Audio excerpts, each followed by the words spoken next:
Welcome back to Learning with Ms. H. Today we're looking at Earth Science, and we're going to do the Astronomy Basics lesson. Bell work is to work on vocabulary. If you're at home, you can go ahead and jump into the lesson and then work on vocabulary during any extra time you have at the end. So today you're going to watch the presentation and take notes over it and then complete a homework assignment. So go ahead and pause me while you get your notebook out and something to write with, and then come back and join me.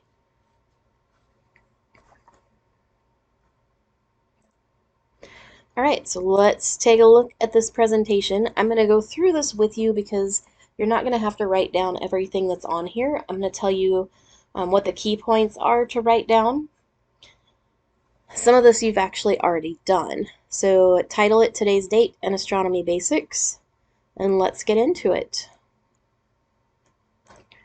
So this first slide, you should already have everything you need from it except for the formulas. You've already written down astronomical unit, light year, and parsec when we talked about measurements in astronomy. We're not going to worry about the angstrom right now. So you should not need to write any of this that's in yellow on the left because you already have it. So if you'll switch back to that date or that page with the astronomy measurements on it, you can go ahead and just add these values to that page. So the value for a light year is right here, fourth one up. The value for the astronomical unit is right here, third one up. Those are the two that you're going to need for today's homework assignment. So put both of these in your notes. Remember that when you're doing these presentations, taking notes with me, you can pause the video anytime you need to, finish up what you're working on, and then restart the video.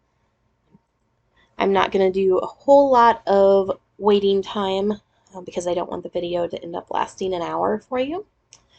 So pause as necessary. Perspective. You don't need to write down everything that's on this slide. The one that you are going to write down is the second bullet point where it says layman's terms. Layman's terms means how would you explain it to a friend? So the official definition is the state of existing in space before the eye. That basically means how you see something in relation to yourself or something else. So what you see is going to change based on where you're viewing it from. So go ahead and write down that second bullet point, and then we're going to go through an example to show you what I mean. Okay, once you've written that down, go ahead and put your pencil down, and I want you to do a quick little mini experiment with me. I'm going to have you close your right eye, hold your thumb up in front of you with your arm all the way outstretched as far as it'll go straight out in front of you. Pick an object on the other side of the room, have that right eye closed, and move your thumb so it is over the object, covering it up. And again, it should be at an arm's length from you with no bend in your elbow. So just cover up an object that's on the other side of the room. Keep that right eye closed. Once you've done that, without moving your thumb, I want you to close your left eye and open your right. What happened when you did that? Where is your thumb now? Is it still covering the object? It shouldn't be. So hopefully what you saw was your thumb jumped over an inch or two, so it was no longer covering that object. What happens is your eyes are offset from each other. They're not right on top of each other. So when you are looking at it from one eye, you view it from the perspective of that eye. And when you close your eye and open the other one, you're viewing it from the perspective of your second eye. And that's why your thumb moves, because your perspective has changed based on where your eyes are located on your head. And when your brain sees that information or gathers that information from both of your eyes at the same time, it compiles it together and gives you your depth perception and your distance perception. So you see things how they actually are. Another example of this on a larger scale is a building such as this one. I picked this one because the Luxor Hotel in Las Vegas is famous for being able to be seen from space. It is a huge pyramid. This giant black pyramid structure here is what we're looking at. So this top left view is us looking at the Luxor Hotel pyramid from the street level.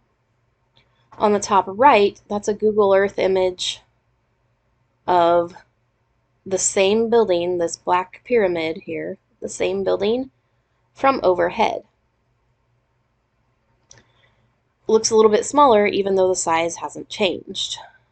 The next image is a satellite image of the area. You've got the gray representing the city of Las Vegas, and then you have a tiny little black dot in the middle there. That's this hotel. There's a light that shines out of this hotel that is super bright and can be seen from super far distances, even airplanes and possibly even pre-space levels. It is very, very bright light. The last image down here on the bottom right is North America, tilted on its side. So this is California and the West Coast. On top here, Baja Peninsula, Mexico.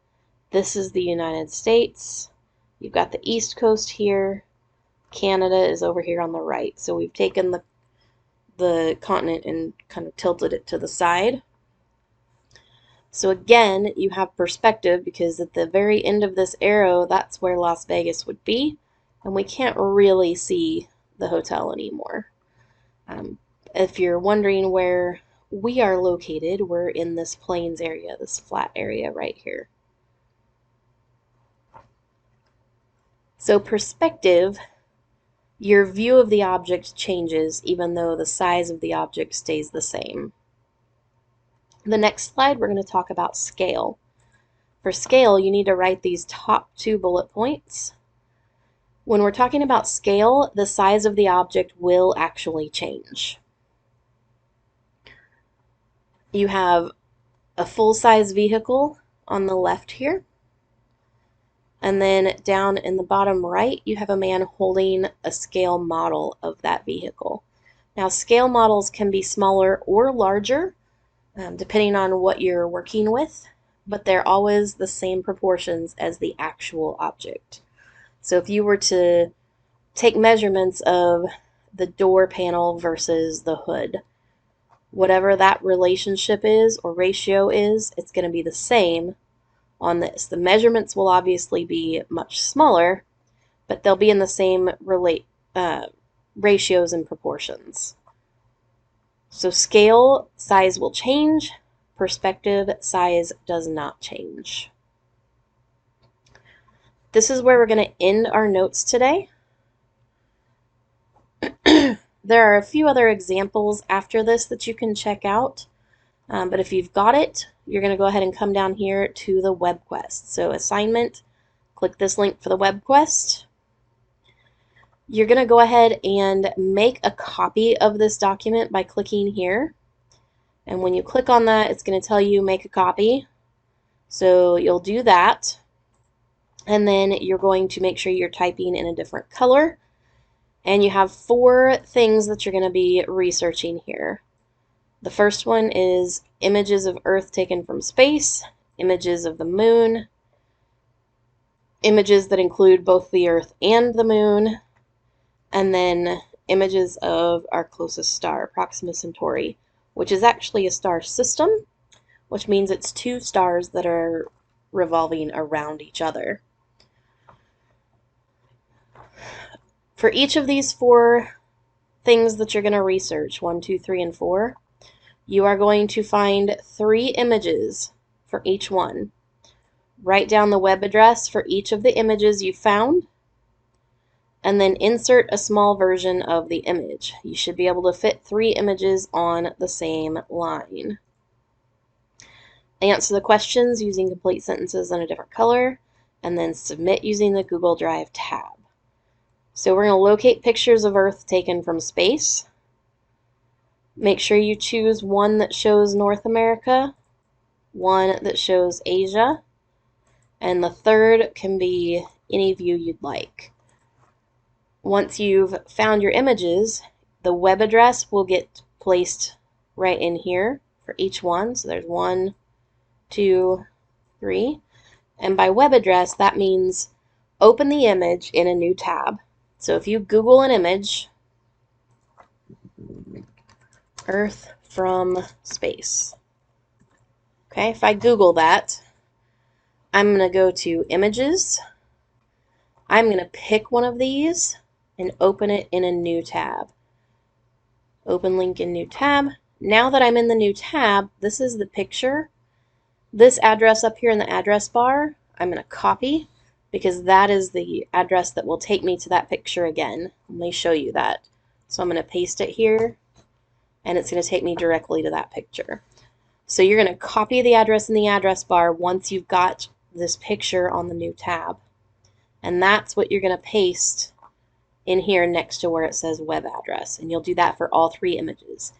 Then you're going to come over here and you're going to copy the image.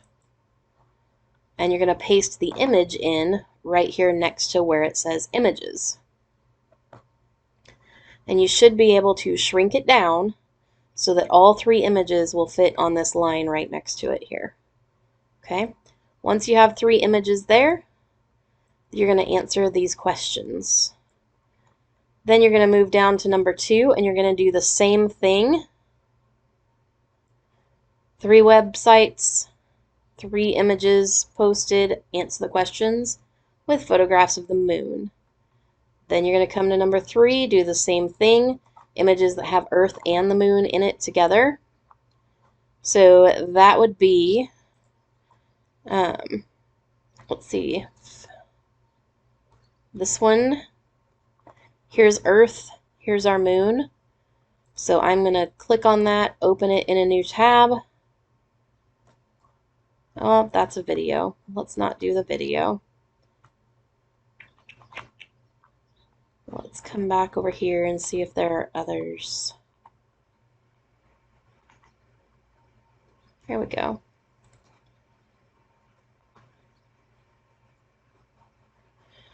So you've got this image here. This would be the moon. This is the Earth. So you can open that in a new tab.